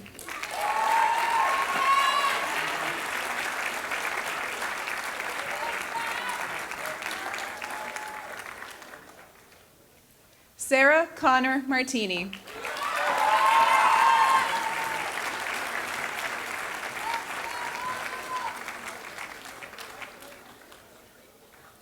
Catherine Joan Mayer.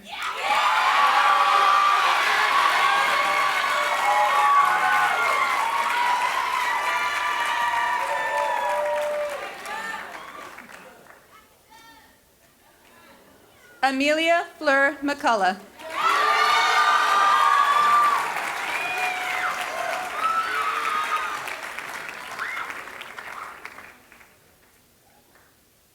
Yasmin Tyler McKenzie.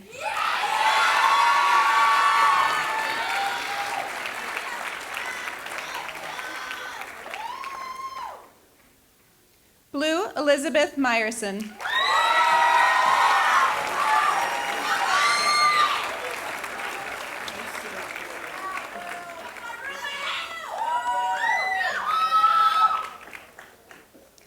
With their diploma to be presented by their faculty parent, Owen P. Mish.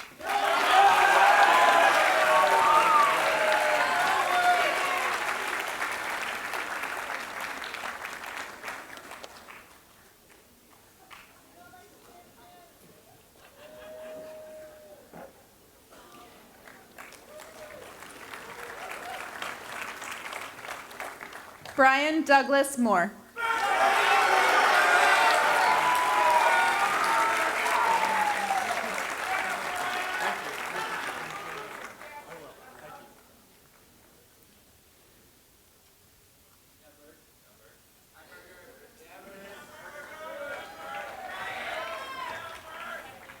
Tepe Marita.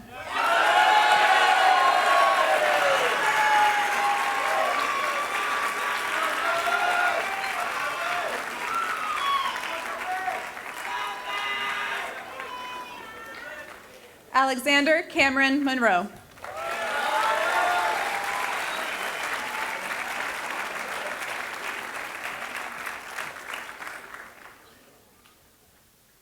Casey Quinn Moscato.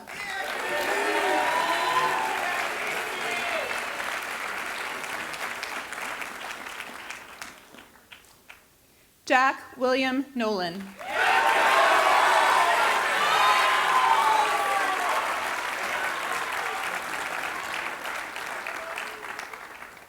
Haruka Okuno.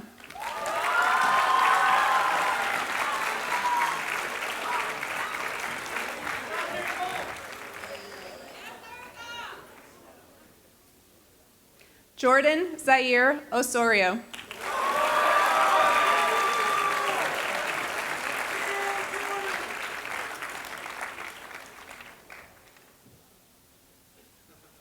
Christopher Gregory Oswit.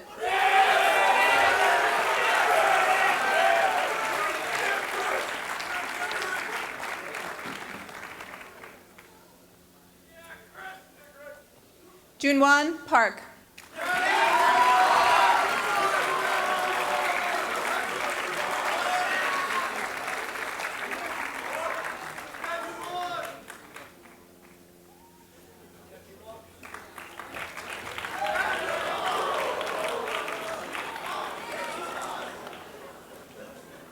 Zola Violet Pekarski.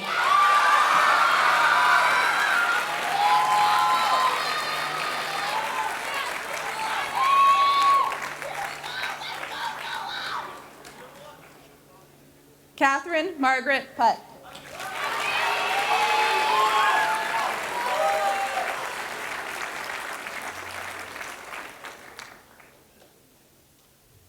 Ha Ein Ming Kwan.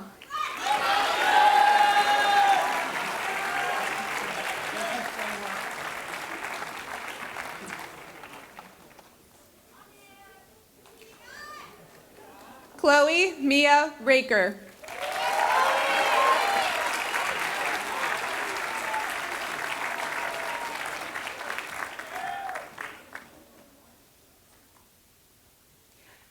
Ava Richardson.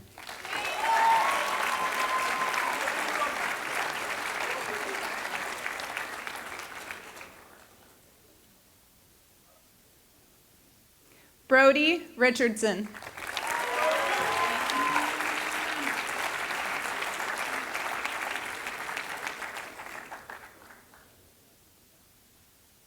Junpei Rowe.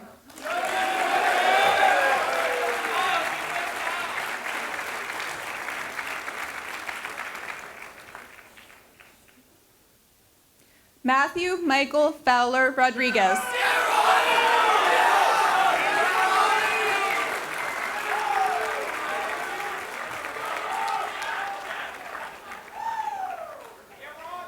Adrian Ruiz Boughton.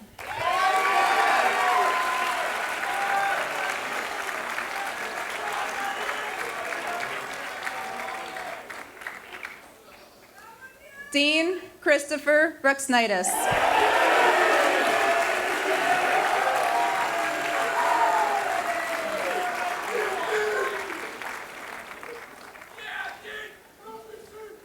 Henry Beckett Shapiro Sanders.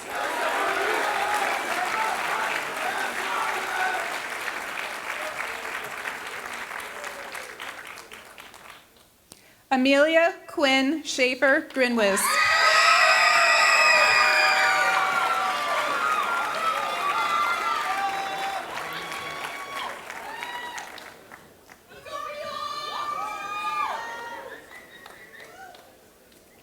Lila Mary Catherine Shark.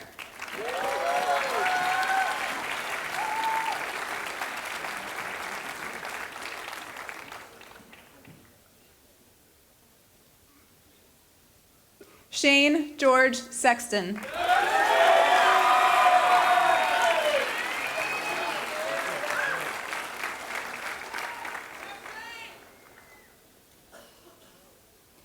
Rihanna Marie Shaw.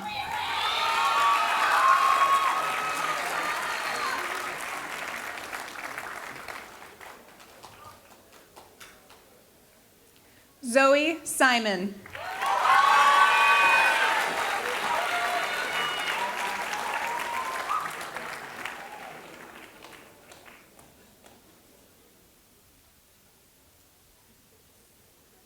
Atticus Fletcher Snow.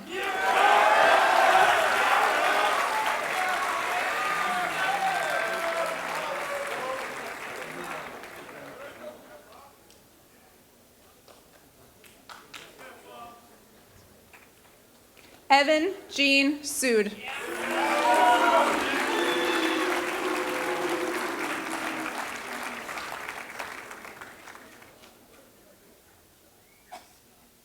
Isabel Sophia Sorkin Camacho.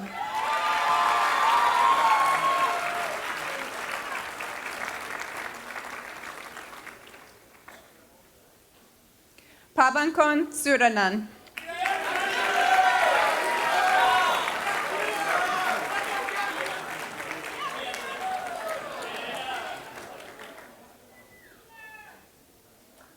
Camden Patrick Tab.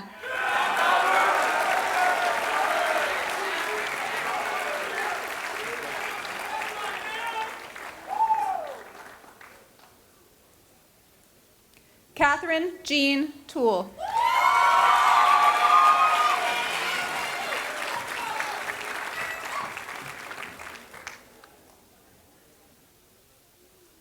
Sophie Spencer Toole.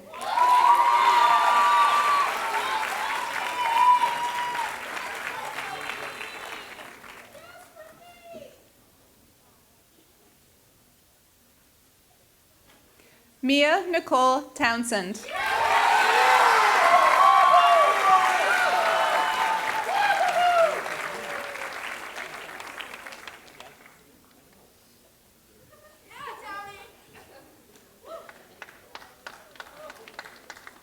Tu Ha Aing Tran.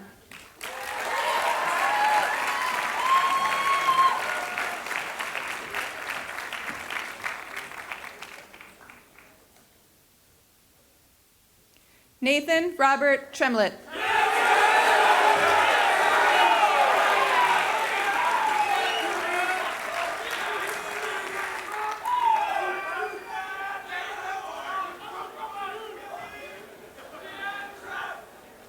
Alice Bunscholer Ames.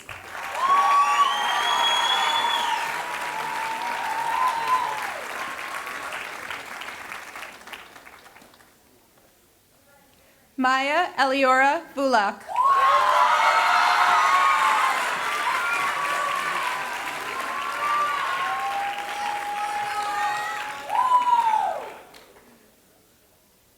Skylar Sloan Walker.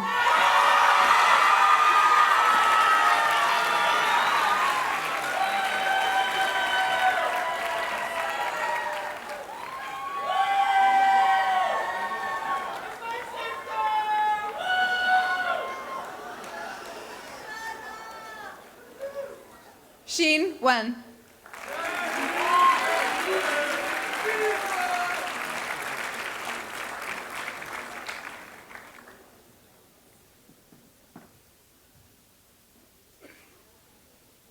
Douglas Goodwill Warner.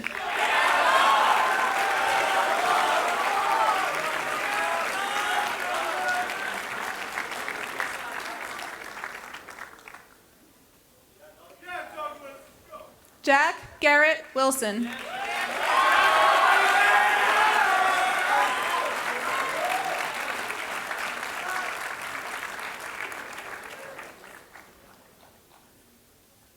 Yahya Wilson.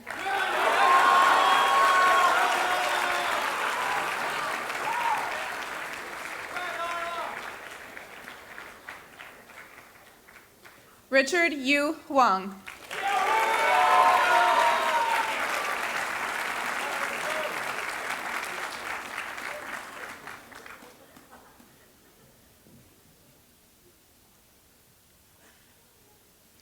Binyang Zhang.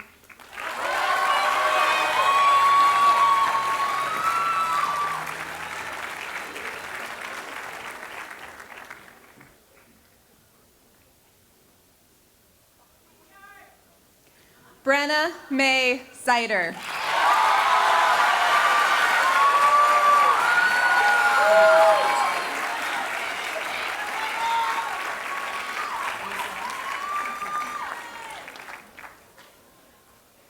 Congratulations.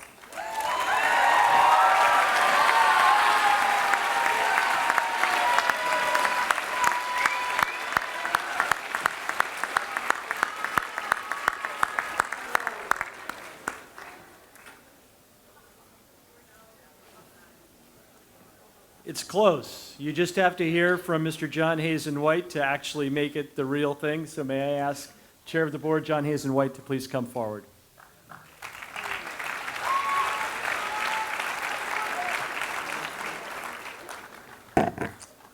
It's a great day for so many people, and I may just share a thought. You know, it's an interesting moment when we stand up to leave here, for all of us, really, for all of these wonderful people who have spent their lives making other lives better, for all of us that have gone through this wonderful place to become better, and for all of those there who have supported us to be able to do that. It's a special day because at the end of it, everybody here has something very special in common. You know, wherever we go, whatever we do, we will never be alone. We will always be one. We will always be Williston, no matter what else we are or hope to be. And this, I can tell you, was the best time of my life. And I hope for you, it was that. It was a blessing in so many ways. So I encourage you to move forward and remember these folks who have provided their lives for all of us, and for your families and your friends who have supported you. You've done well. And I'm really proud to know you and be a part of this wonderful place. So I heard some really interesting and wonderful things today, which I hope everybody can sort of try to remember.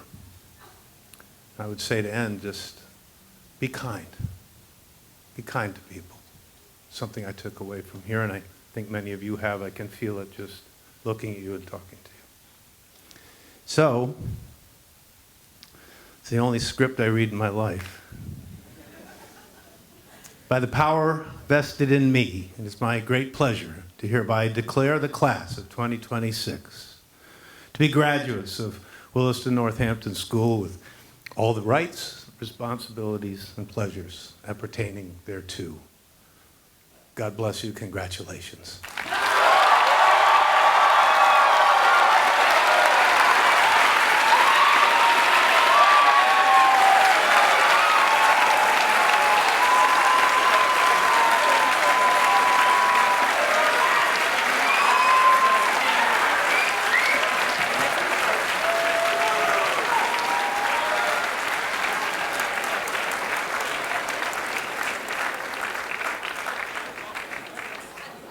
And now we will rise and join together in singing the alma mater led by our Director of Music.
So as we close, please be seated. As we close out today,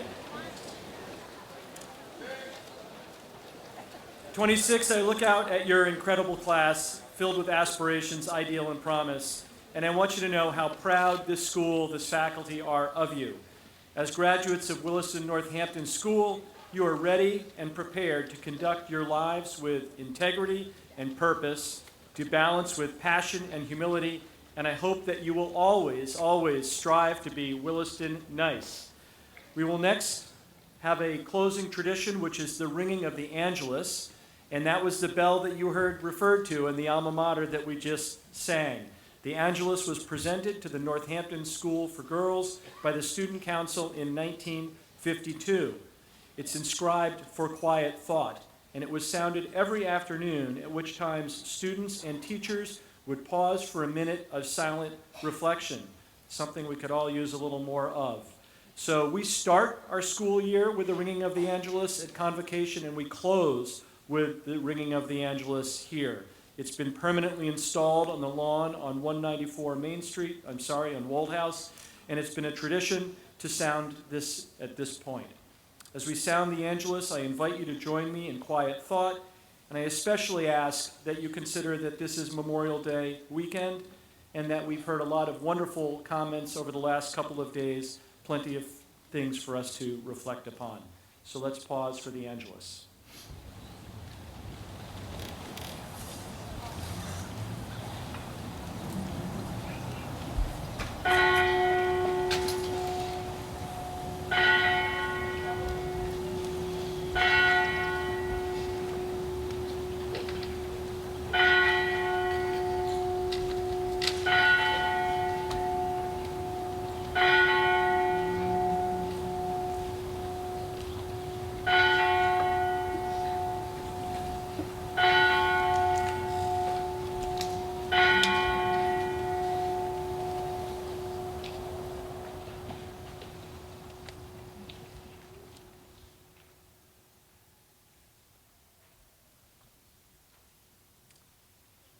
Godspeed, class of 2026. We will process out, led by Dean of Faculty Chris Policia, and then we're ready to go.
One more time, let's give our seniors a nice big round of applause.